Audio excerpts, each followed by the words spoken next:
This is Rams Up, your favorite LA Rams podcast. You can also follow us on YouTube. Our YouTube handle is at LA Rams Up. Hey, we're not insiders here. We're just Rams fans that love talking about our LA Rams. I'm your host, Mark. Let's get to it.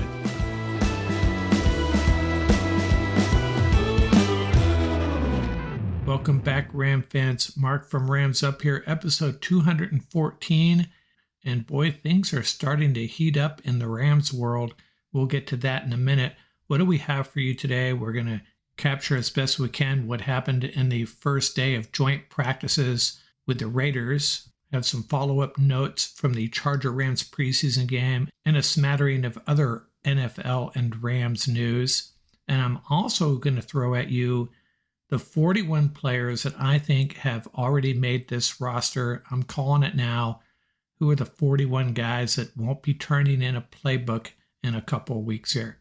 And I'm also going to share with you the fearsome 4 things I want to see in this upcoming Raider preseason game. Some of them are no-brainers based on what we saw last week, and I'll have a few bonus items for you.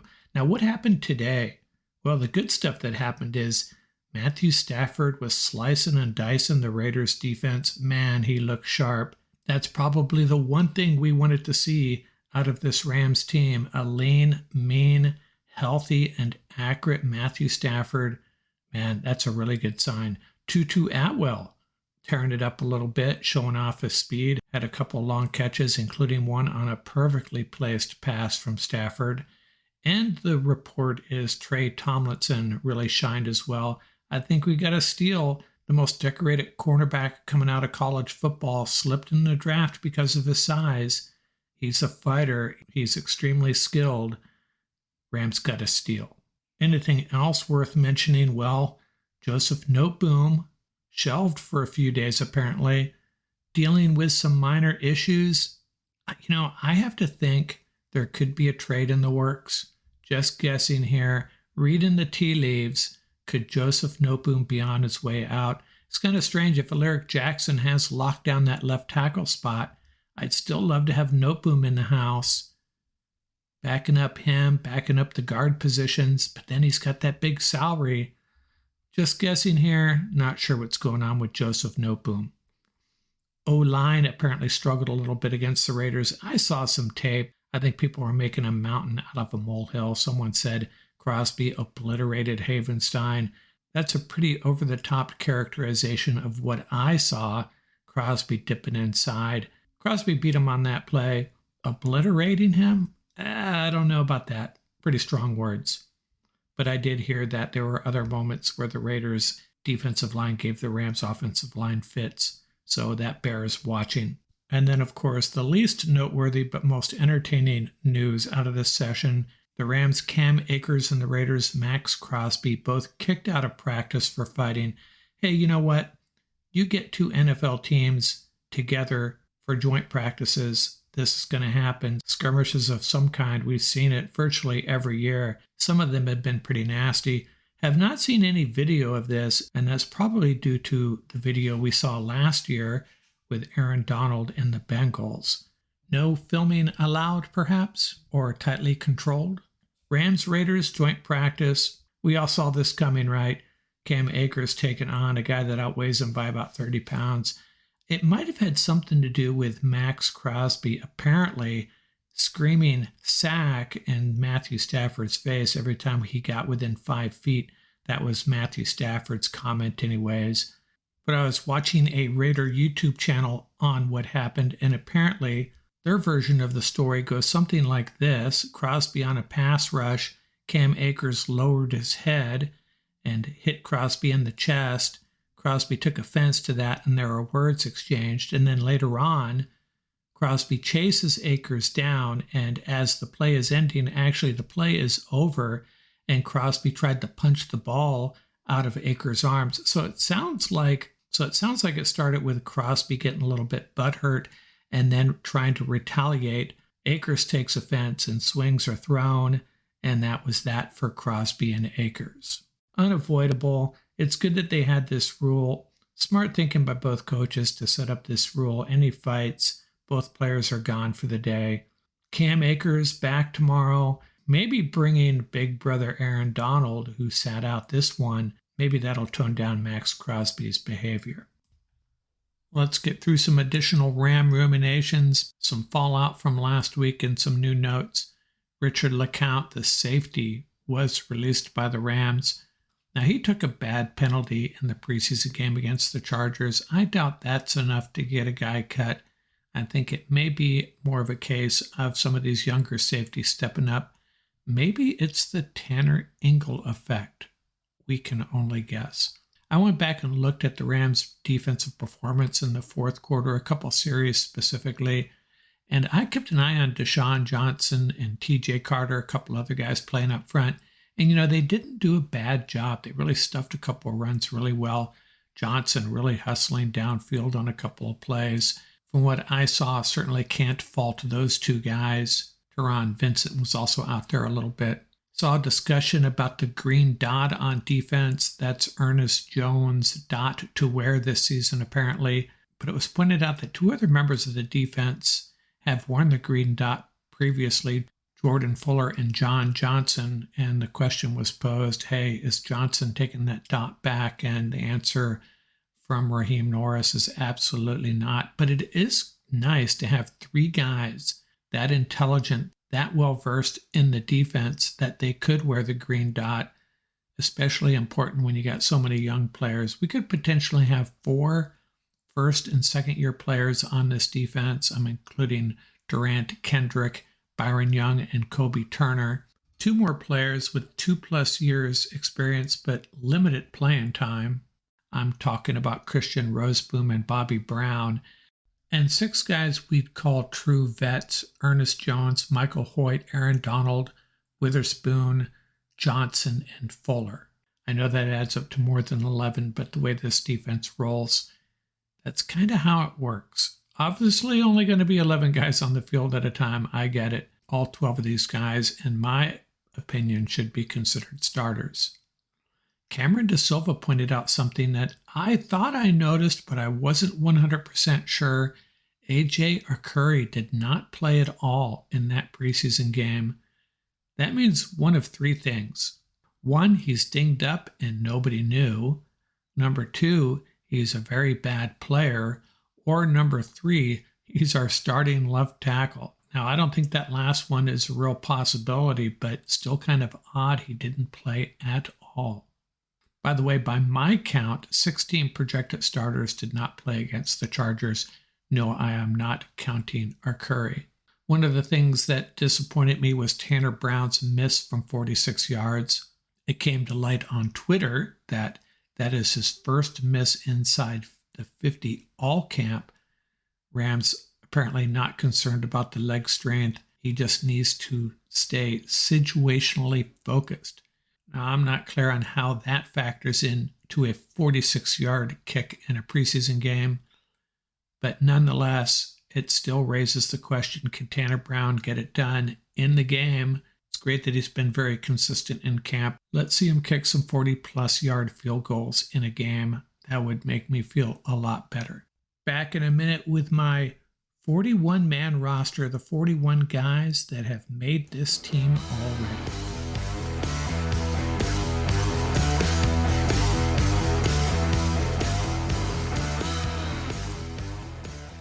Hi, this is Mariah from Rams Up. Don't forget to like and subscribe.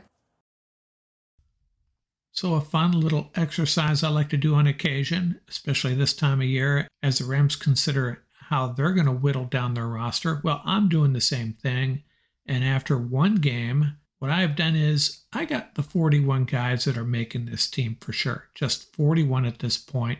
I feel pretty good about this list. I'll share it with you right now. Here we go. The first 2 guys that are on this roster for sure, Matthew Stafford and Stetson Bennett. I'm not totally convinced Stetson Bennett is ready for prime time, but I like what I see. The Rams are going to keep him on this roster for sure. Brett Rypien, I'm not so sure. He still has some proving to do. So we'll go with the 2 quarterbacks for now, Stafford and Bennett. At running back, I only have 2 guys for sure at this point, Cam Akers and Kyren Williams. And you're probably saying, what about Ronnie Rivers? What about Royce Freeman? Zach Evans? You're going to call me out how much I love Zach Evans, and I do. The problem is they're going to carry 4 running backs at the most, so one of these guys isn't going to make it. And I would not be surprised if any one of these guys got cut, including Royce Freeman. We love having a big back like that, but you know what? He could be the odd man out. At tight end, I got 2 guys, Tyler Higbee and Bryson Hopkins. I suspect Davis Allen will end up on this roster, and Hunter Long, he's been out a little bit. One of these guys will probably be the 3rd tight end. Your guess is as good as mine. So now we're up to 6 players. What about the wide receiver group? Well, I have 6 wide receivers that I'm penciling in for sure. Cooper Kupp, Demarcus Robinson, Ben Skowronek. Surprised he played as much as he did. Tutu Atwell, once again not playing at all. Van Jefferson and Puka Nacua. I think all of those have pretty much secured their roster spots. The 7th one, Tyler Johnson, we'll have to see. So now we're up to 12. On the offensive line, I have 7 guys I'm penciling in on this roster. They are Alaric Jackson, Joseph Noteboom, Steve Avila, Coleman Shelton, Brian Allen, Rob Havenstein, and Tremaine Ankrum. Now, one of these guys could end up getting traded. There's 3 guys on the outside looking in right now: Zach Thomas, Logan Bruss, and Mike McAllister. And Thomas and Bruss could end up both making this roster, and probably will. Not sold enough to pencil them in at this point. So now we're up to 19 players. We got the 3 special teamers, Alex Ward, Ethan Evans, and Tanner Brown. Penciling them all in. They will not be handing in their special teams playbooks. Defensive line. I have 5 guys: Aaron Donald, Kobe Turner, Bobby Brown, Ernest Brown, and Marquise Copeland. That final spot along the defensive line, I think they'll carry just 6. Jonah Williams, Laurel Murchison, and Deshaun Johnson all chasing it. Could the Rams carry 7 defensive linemen? Well, they haven't in years past, but we'll see. Edge outside linebackers, I'm penciling in 4 guys: Michael Hoyt, Byron Young, Nick Hampton, and Keir Thomas. And that's probably the one guy that I'm not 100% on, but I'm going to go out on a limb and say Keir Thomas makes this roster, and that's partly because O'Shawn Mathis has been banged up. Daniel Hardy is still there. He could make this roster as well, possibly even bump Keir Thomas. I think they'll end up carrying Thomas and Hardy would be my first guess. So now we're up to 31 players. I got 2 inside linebackers I'm penciling in, Ernest Jones and Christian Roseboom. I think it's a hot competition for a 3rd spot on this roster at that position, or possibly a 4th, because these guys usually are big contributors on special teams. It's Jake Hummel, Kelechi Anyalabechi, and Jaden Woodby. Woodby actually ahead of Anyalabechi on the unofficial depth chart at this point. We're up to 33 players, and I have 4 cornerbacks: Kobe Durant, Darion Kendrick, Trey Tomlinson, and Akeli Witherspoon. They will probably add a 5th, Robert Rochelle or Sean Jolly, or as someone else like, well, what about the undrafted rookie out of Rhode Island, Jordan Jones? Keep an eye on him. He has a shot at making this roster. So we're at 37. I have 4 safeties: John Johnson, Jordan Fuller, Russ Yeast, and Quentin Lake. Boy, Yeast and Lake, they must not have been real thrilled with this John Johnson signing, but it is what it is. There will be additional safeties on this roster, and it's a pretty hot competition. Jason Taylor, the 7th round pick, and the 2 undrafted rookie free agents, Tanner Ingle and Rashad Torrance. Man, I really like Ingle. So there's your 41 players. I feel pretty good about that. Like I said, there's a couple I'm probably going to be wrong on. Not calling these roster locks, but pretty darn close to it. There's your Rams 41-man roster after 1 preseason game. We'll revisit this in a week or so. So 12 more spots up for grabs. Next up, what do I need to see from my Los Angeles Rams in their second preseason game Saturday night against the Las Vegas Raiders. Still have trouble saying that.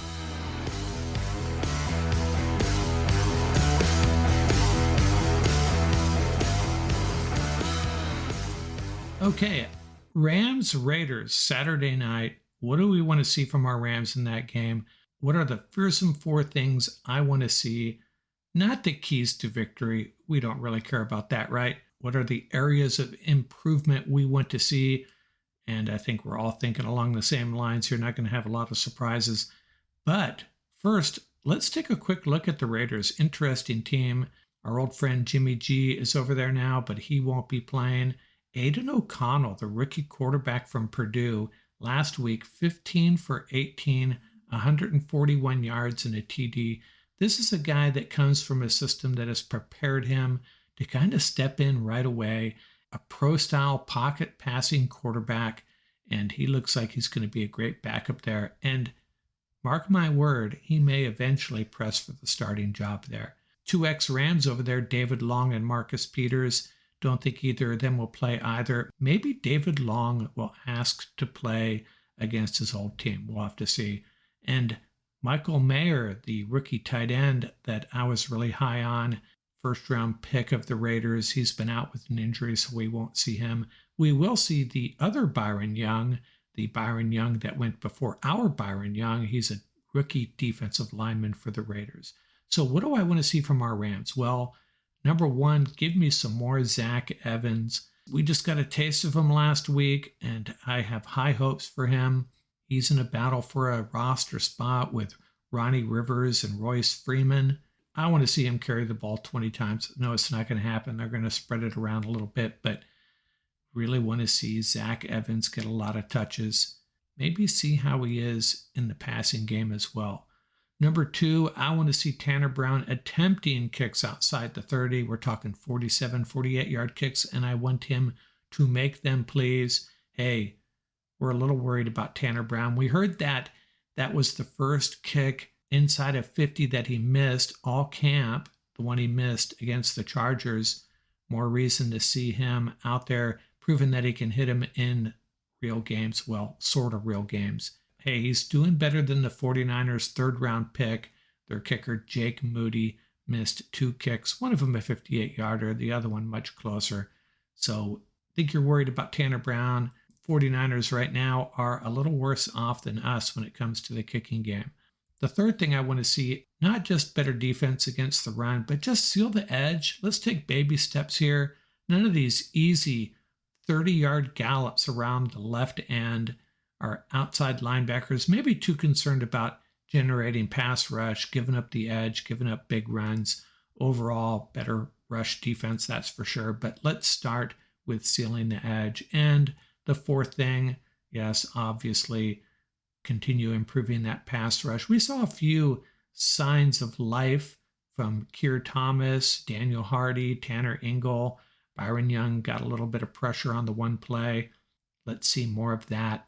Aiden O'Connell is the type of quarterback you might be able to get to. And I got some bonus things here that I'd like to see. I want to see Stetson play the whole game. Not going to happen. Probably be like last week. Brett Ripien will get the first couple series, and then Stetson Bennett will come on. Or maybe they'll reverse role. Stetson will play a lot at the start of the game, and Brett Ripien will get cleanup duty. Hey, let's get the tight ends involved. Chris Sims had 1 catch for 5 yards. And I don't know if you noticed, Cameron McDonald, the new tight end, signed just last week, was out there a lot. But Stetson's got to get the tight ends involved more. And how about just some creativity on offense? I know this is McVay's calling card in the preseason. Bread and butter, vanilla stuff, nothing fancy. But come on, these other teams are really taking it to us with a little bit of creativity. No reason we can't do the same a little bit without really giving away anything. Just a little bit more fun play design would be nice. And the last thing, a bonus thing I'd like to see, more playing time for Tanner Ingle. In my opinion, he's climbing the depth chart, and I'd like to see him out there a lot. Not writing off Rashad Torrance, Quindell Johnson, Jason Taylor, and these other guys, but I don't know. I'm a big fan of Tanner Ingle, and I want to see more of him. The earlier, the better. And the last thing I'd like to see is, last game against the Chargers, neither team turned the ball over. I'd like to see the Rams with a takeaway, see the defense with an interception, maybe cause a fumble. I'm a big believer that takeaways, causing fumbles, and picking off passes is something that kind of gains momentum with the team throughout the season. It starts now. Let's start demonstrating that our defense is the type of defense that's going to take the ball away on a regular basis. Let's start with this game against the Raiders. A couple of takeaways would be really nice. And continue with our ball security, of course. That was the upside. We didn't give the ball away either. Although Stetson Bennett came close a couple of times, that's for sure.